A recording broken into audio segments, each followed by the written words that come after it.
Olá, meu irmão, tudo bem? Como é que você está? Eu espero que esteja tudo bem com você e com sua família. Vamos para mais uma leitura da Palavra de Deus? Vamos para mais um capítulo. Hoje é 1 Coríntios capítulo 15. Antes vamos orar. Senhor, nós te louvamos, nós te agradecemos pelo teu cuidado, pela tua proteção e pela dádiva que é ter a tua palavra para meditar nela. Obrigado pelo teu Espírito, obrigado pelo meu irmão que está aí do outro lado lendo comigo. É assim que oro e é assim que te agradeço, em nome de Jesus. Amém. Vamos lá então. 1 Coríntios capítulo 15. Irmãos, lembro-vos do evangelho que vos preguei, o qual também recebestes e no qual estáis firmes. Por meio dele também sois salvos, desde que vos apegueis com a convicção certa à palavra que vos anunciei, caso contrário, tendes crido em vão. Porquanto, o que primeiramente vos transmiti foi o que também recebi, que Cristo morreu pelos nossos pecados, segundo as Escrituras. Foi sepultado e ressuscitou no terceiro dia, conforme as Escrituras. E apareceu a Pedro e depois aos 12. Depois disso, apareceu a mais de 500 irmãos de uma vez, a maioria dos quais ainda vivem nos nossos dias hoje. É claro que ele estava falando na data em que foi escrita esta carta. Embora alguns já tenham adormecido, mais tarde apareceu a Tiago e a todos os apóstolos. E depois de todos, apareceu igualmente a mim, como a um que nasce fora do tempo. Pois sou o menor dos apóstolos, nem mereço ser chamado apóstolo, porquanto persegui a igreja de Jesus. Aliás, todo aquele que se contrapõe ao fluxo do evangelho é um perseguidor de Jesus. Persegue a igreja de Jesus. Tenha cuidado se as suas ações, se aquilo que você pratica, se aquilo que você propõe, se ele vai segundo o fluxo do evangelho ou ele está na contramão do evangelho. Se estiver na contramão do evangelho, resolva isso hoje. Viu, meu querido? Hoje. Nunca ande na contramão do evangelho. Nunca seja um perseguidor da igreja por causa da religião. Mas pela graça de Deus sou o que sou. E a sua graça para comigo não foi inútil. Antes, trabalhei mais do que todos eles. Todavia, não eu, mas a graça de Deus que vive em mim. Portanto, quer tenha sido eu, quer tenha sido realizado eles, é isso que pregamos e é nisso que crestes. Esta mensagem que chegou até vocês é a mensagem de Jesus. Ora, se tem sido proclamado que Cristo ressuscitou dentre os mortos, como é possível que alguns dentre vós afirmais que não existe ressurreição de mortos? Então, se não há ressurreição dos mortos, nem mesmo Cristo ressuscitou? E se Cristo não ressuscitou, é inútil a nossa pregação, como igualmente é improdutiva a vossa fé. Tudo se resume na ressurreição. Ora, se Cristo não ressuscitou, eu estou pregando em vão, vocês estão crendo em vão, a nossa vida é vã. Pior que isso, seremos considerados falsas testemunhas de Deus, porque contra ele testemunhamos que ressuscitou a Cristo dentre os mortos. Todavia, se é verdade que os mortos não ressuscitam, então ele também não ressuscitou a Cristo. Então é mentira de Deus também. Então Deus está mentindo, Cristo está mentindo, os apóstolos mentiram, eles morreram, todos eles de morte terrível por sustentar uma mentira. Será que é isso? Porquanto se os mortos não ressuscitam, nem o próprio Cristo foi ressuscitado. E se Cristo não ressuscitou, a vossa fé para nada serve, e continuais a viver em vossos pecados. Sendo assim, também os que dormiram em Cristo estão perdidos. Acabou. Aqueles que partiram com a esperança de ressuscitar, acabou então. Ora, se a nossa esperança em Cristo se restringe apenas a esta vida, somos os mais miseráveis de todos os seres humanos. Essa vida já é terrível. E nós não seremos ressuscitados com Cristo, não teremos um novo corpo? Isso não tem sentido. No entanto, em realidade, Cristo ressuscitou dentre os mortos, sendo ele o primeiro dos frutos dentre aqueles que dormiram. Inauguração da ressurreição em Cristo, do novo pacto, da nova aliança. Cristo é o primeiro a ressuscitar nesta nova aliança. Porque assim como a morte veio por um homem, da mesma forma por um homem veio a ressurreição dos mortos. A morte veio por Adão e a ressurreição veio por Cristo. Porquanto assim como em Adão todos morreram, em Cristo todos serão vivificados. Contudo, cada um por sua vez. Cristo primeiro, logo depois, os que são da sua propriedade na sua vinda. Então virá o fim, quando ele entregar o reino a Deus, o Pai, depois de ter destruído todo o domínio, potestade e poder. Porque é necessário que ele reine até que absolutamente todos os seus inimigos sejam prostrados debaixo dos seus pés. E o último inimigo que será destruído é a morte. Vai ser aniquilado. O Apocalipse fala que não haverá mais morte, nem pranto, nem dor, nem clamor, pois as primeiras coisas já passaram. Pois ele tudo sujeitou debaixo dos seus pés quando ressuscitou. Porquanto, quando se afirma que tudo lhe foi submetido, é evidente que isso não inclui o próprio Deus, é claro, que conduziu todas as coisas à submissão de Cristo. É Deus que conduziu as coisas à submissão de Cristo. Todavia, quando tudo lhe estiver sujeito, então o próprio Filho se submeterá àquele que todas as coisas lhe colocou aos seus pés, ou seja, a Deus, a fim de que Deus seja absolutamente tudo em todos. Cristo destruirá os inimigos, o diabo, a morte, a besta, o falso profeta, todos os seus inimigos, e aí sujeitará todas as coisas em Deus. E Deus será tudo em todos.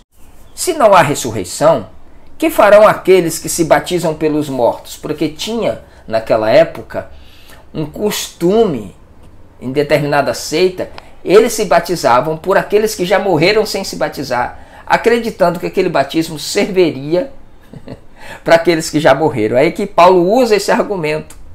Se não há ressurreição, que farão aqueles que se batizam pelos mortos? Se de maneira alguma os mortos não ressuscitam, por qual razão então se batizam em benefício deles? Por até as loucuras de vocês, elas estão andando no fluxo da ressurreição. De igual modo, nós mesmos, porque estamos nos expondo a perigos o tempo todo? Por que nós se expomos ao perigo o tempo todo? Todos os dias enfrento a morte e afirmo, irmãos queridos, porquanto sois meu orgulho em Cristo Jesus, o nosso Senhor. Portanto, se foi simplesmente por razões humanas que lutei com feras em Éfeso, que lucro obtive disso? Qual foi o meu lucro disso? Ora, se os mortos não ressuscitam, então comamos e bebamos, pois amanhã morreremos, então não importa nada. Se os mortos não ressuscitam, se não existe ressurreição, se a vida é só aqui, então por que nós vamos ter responsabilidade com essa vida? Não vos enganeis, meus irmãos, as más companhias corrompem os bons costumes. Vocês ficaram pensando assim, foi porque deram ouvido à palavra que não é o Evangelho. Vocês estão andando com más companhias, elas estão corrompendo os bons costumes de vocês. Como justificados que sois, recobrai o bom senso e não pequeis mais, porque alguns ainda não têm conhecimento de Deus. Declaro isso para a vossa vergonha. Tem muita gente aí em Coríntios que não conhece a Deus ainda. Entretanto, é possível que alguém questione: como ressuscitam os mortos? E com que espécie de corpo ressurgirão? Como é que é isso? Insensatos! O que semeia não nasce a não ser que primeiro morra. Quando semeais, não semeias o corpo que virá a ser, mas apenas uma simples semente, assim como a semente de trigo ou outra qualquer. Vocês, quando lançam uma semente na terra, aquela morre para que ela gere novas sementes idênticas a ela. Não é aquela que vai vivificar. Ela morre para que gere nova semente, segundo a sua espécie. Mas Deus lhe dá um corpo, como determinou, e a cada espécie de semente dá seu corpo apropriado. Cada semente tem o seu próprio corpo, assim como cada ser humano tem o seu corpo apropriado. Nem toda carne é da mesma espécie. Os seres humanos têm uma espécie de carne, enquanto os animais possuem outra espécie. As aves, outra espécie de carne. E os peixes, uma outra espécie diferente. Também existem corpos celestiais e corpos terrestres. Um é o esplendor dos corpos celestes e o outro, diferente, é o brilho dos corpos terrestres. Ora, um é o esplendor do sol, o outro da lua, o outro ainda o fulgor das estrelas.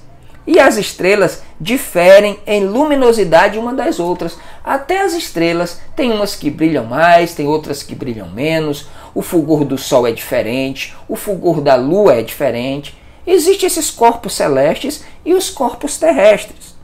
Assim será com a ressurreição dos mortos.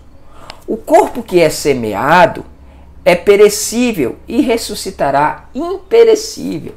Nós semeamos este corpo quando morremos, é como se nós estivéssemos semeando este corpo perecível para receber um corpo incorruptível, imperecível.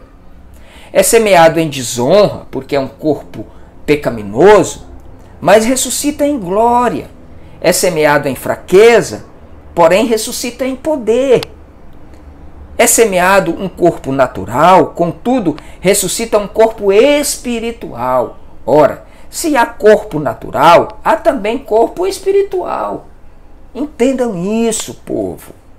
Da mesma forma, está escrito: Adão, o primeiro homem, foi feito alma vivente. O último Adão, que é Jesus, no entanto, é espírito vivificante. Assim, não foi o espiritual que veio primeiramente, mas sim o natural. Depois dele, então, chegou o espiritual.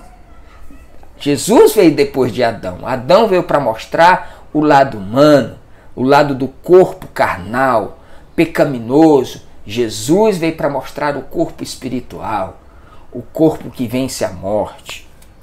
O primeiro homem foi formado do pó da terra. O segundo homem é dos céus. Paulo está dando esse exemplo aqui, irmãos, para nos mostrar que este corpo é da terra e nós teremos um corpo celeste dado por Deus.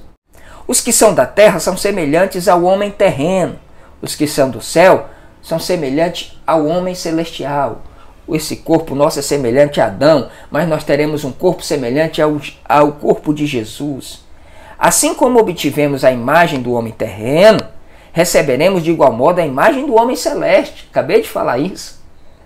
Contudo, irmãos, eu vos afirmo que carne e sangue não podem herdar o reino de Deus. Nem o que é perecível pode herdar o que é imperecível. Primeiro precisa esse corpo se desfazer para que eu possa ser absorvido pelo que é celeste. E eis que vos declaro um mistério: nem todos adormeceremos, mas certamente todos seremos transformados.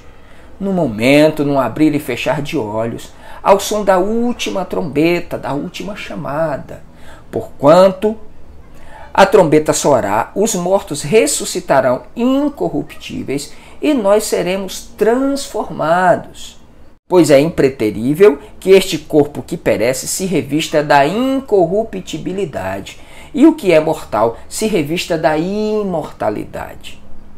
No momento em que este corpo perecível se revestir da incorruptibilidade e o que é mortal se revestir da imortalidade, então se cumprirá a palavra que está escrita: devorada, tragada, pois foi a morte pela vitória. Vencemos a morte de uma vez por todas. Onde está, ó morte, a tua vitória? Onde está, ó morte, o teu aguilhão, o teu pavor? Porquanto o aguilhão da morte é o pecado, e o poder do pecado é a lei. Contudo, Graças a Deus que nos dá a vitória por intermédio do nosso Senhor Jesus Cristo. Portanto, meus amados irmãos, permanecei firmes e que absolutamente nada vos abale. Dedicai-vos dia após dia à obra do Senhor, plenamente conscientes de que no Senhor todo o vosso trabalho jamais será improdutivo.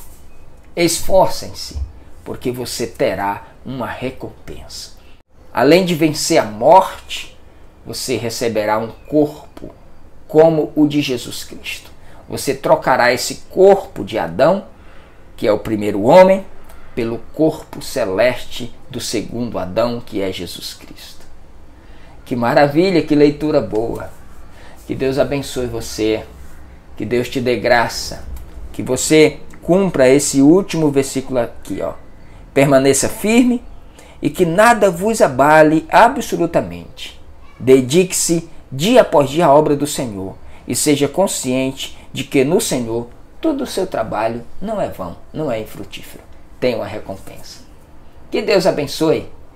A gente se encontra amanhã aqui no capítulo 16. Até lá.